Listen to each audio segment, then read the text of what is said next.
Hello friends. तो आज मैं आपको बताऊंगी पैराडाइज लॉस्ट के बारे में कुछ इम्पॉर्टेंट बातें। ठीक है, यानी कि जो पोएम है पैराडाइज लॉस्ट, पहले आप ये जान लीजिए थोड़ा सा, बस मैं आपको इन्फॉर्मेशन अभी दे रही हूँ। एक तरीके से मैं आपको ये कह सकते हैं कि इंट्रोड्यूस करवा रही हूँ कि इस पैराडाइज लॉस्ट में है क्या। ठीक है, तो पैराडाइज लॉस्ट के बारे में आप पहले थोड़ा सा जान लीजिए, फिर हम इसको पढ़ेंगे। ठीक है, कि इसमें बुक्स कितनी हैं और वगैरह वगैरह, इसमें जितनी भी चीज़ें हैं। ठीक है, एंड जो बुक फर्स्ट इसकी बहुत इंपॉर्टेंट है, उसकी जो इम्पोर्टेंट लाइंस हैं वो भी हम देखेंगे। तो अभी आप समझ लीजिए कि पोएम के बारे में है क्या। ठीक है, तो इसमें लिखा है, देखिए ऊपर आप लिख सकते हैं पैराडाइज लॉस्ट। इसमें कहीं, इसमें जैसे अलग से मैंने हेडिंग नहीं डाली है, लेकिन ये पैराडाइज लॉस्ट के बारे में है, इसमें आगे लिखा है। ठीक है, Milton opens paradise lost by formally declaring his poems subject human kinds first act of disobedience towards God. अब इसमें क्या होता है कि पैराडाइज लॉस्ट में, ठीक है, पैराडाइज लॉस्ट में जो दो कैरेक्टर हैं, एडम एंड ईव। ठीक है, एडम है और ईव है। ठीक है, तो वो क्या करते हैं, वो एक फ्रूट को खा लेते हैं। ठीक है, एक फ्रूट को खा लेते हैं जिनको, मतलब उस फ्रूट को उनको नहीं खाना होता है। ठीक है, ऐसा कहा जाता है कि अगर आप वो फ्रूट खा लेंगे तो बहुत ही दुख आएगा। ठीक है, डेथ आएगी वर्ल्ड में। ठीक है, बहुत ही दुख आएगा, मतलब उसके जो कॉन्सिक्वेंसेस होंगे बहुत ही डेंजरस होंगे। तो वो फ्रूट नहीं खाना है, कुछ भी करना है लेकिन वो फ्रूट नहीं खाना है, ये ऐसा गॉड कहते हैं। ठीक है, ये कहते हैं कि एक रूल है कि ये नहीं करना है, अगर आप ये करेंगे तो ये हो जाएगा। ठीक है, कुछ गलत हो जाएगा, तो वो फ्रूट नहीं खाना होता है। ठीक है, लेकिन वो क्या करते हैं, वो उस फ्रूट को खा लेते हैं। ठीक है, तो वही जो इसका सब्जेक्ट है, human kinds first text of disobedience, मतलब गॉड के प्रति, गॉड की तरफ, टूवर्ड गॉड लिखा है ना, गॉड के प्रति जो वो डिसओबीडियंस दिखाते हैं। ठीक है, डिसओबीडियंस दिखाते हैं, गॉड की बात को मानते नहीं हैं। ठीक है, वैसे जो पहला डिसओबीडियंस दिखाया गया है वो सैटर्न के द्वारा दिखाया गया है। जो इसमें सैटर्न है ना, ठीक है, जो इसमें सैटर्न है, जो विलेन है, और इसी को हीरो भी कंसिडर किया गया है। ठीक है, तो पहले वो हेल में नहीं रह रहा होता है, पहले वो हेवन में ही रह रहा होता है। ऐसा नहीं कि वो शुरुआत से ही हेल में रह रहा होता है, ऐसा नहीं है, वो पहले हेवन में रह रहा होता है एंजल्स के साथ में। लेकिन वो क्या करता है कि अपने साथियों के साथ में मिल करके एक गैंग बनाता है और गॉड के खिलाफ ही, गॉड के अगेंस्ट ही वो चीज़ें करनी शुरू कर देता है। ठीक है, गलत गलत चीज़ें, एक षड्यंत्र रच लेता है उनके खिलाफ, तो इस वजह से उसको हेल में डाल दिया जाता है।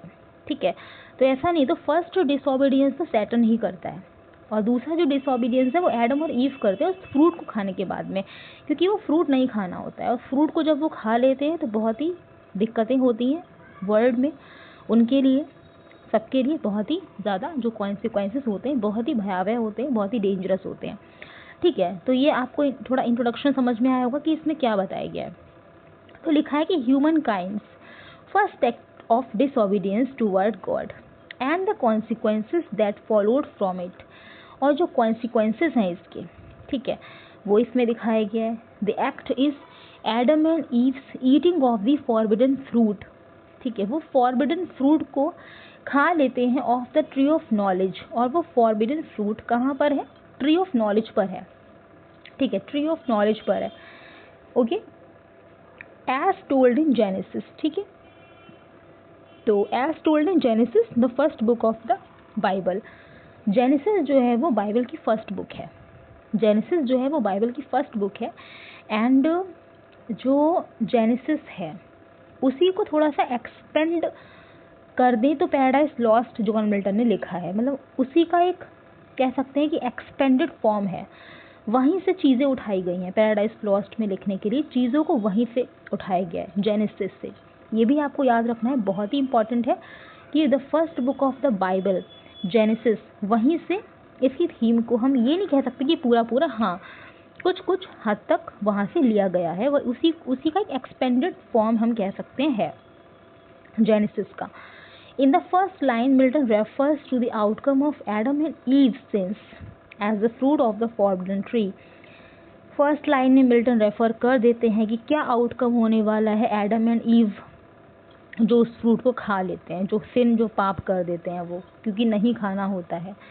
ठीक है, and the figurative fruit of their actions. Milton ये अजर्ट करता है, ठीक है, अजर्ट का मतलब होता है कहता है, ठीक है, अपना स्टेटमेंट देता है, बताता है that this original sin brought death, ये जो सिन किया है इन लोगों ने वो डेथ लेकर आएगा ह्यूमन बींग्स के लिए फॉर द फर्स्ट टाइम, पहले ही बार में, causing us to lose our home in paradise, ठीक है, पैराडाइज में जो होम है क्या करना पड़ेगा उसको, लूज मतलब खो देंगे वो लोग, ठीक है, until Jesus comes to restore, जब तक कि जीसस उस ह्यूमन काइंड को रीस्टोर करने नहीं आ जाते हैं पैराडाइज में, जिनके घर हैं उनको छोड़ना पड़ेगा, उसको छोड़ना पड़ेगा उनको, ठीक है, to its former position of purity, मतलब कि पहले की जो पोजीशन ऑफ प्योरिटी है, मतलब पहले जो प्योरिटी थी वो जीसस जब रीस्टोर करेंगे ह्यूमन काइंड को तभी आ सकती है, तब तक के लिए पैराडाइज लॉस्ट में जो घर है वो आप खो देंगे। अगर आप उस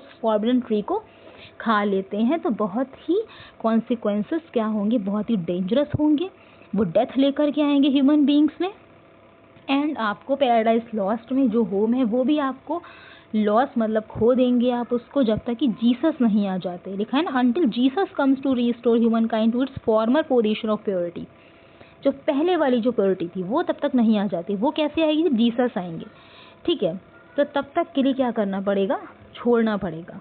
तो ये इसकी एक थीम है, ये हम कह सकते हैं, एक ट्रेलर है, एक इंट्रोडक्शन है, कि थोड़ा सा चीज़ें दिमाग में पहले बैठनी चाहिए कि अच्छा ये इसमें बताया गया है इन पैराडाइज लॉस्ट, ठीक है, तो ये है इसमें जेनेसिस के बारे में मैंने आपको बताया, tree of knowledge, forbidden tree, Adam and ewe, Saturn, ठीक है, ये मैंने आपको चीज़ें क्लियर कर दी।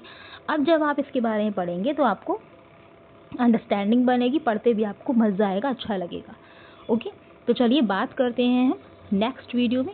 आज के लिए इतना ही है, और वीडियो को लाइक करें, शेयर करें, कमेंट्स करें, एंड अगर आपने चैनल को सब्सक्राइब नहीं किया तो चैनल को सब्सक्राइब करें। Thank you so much.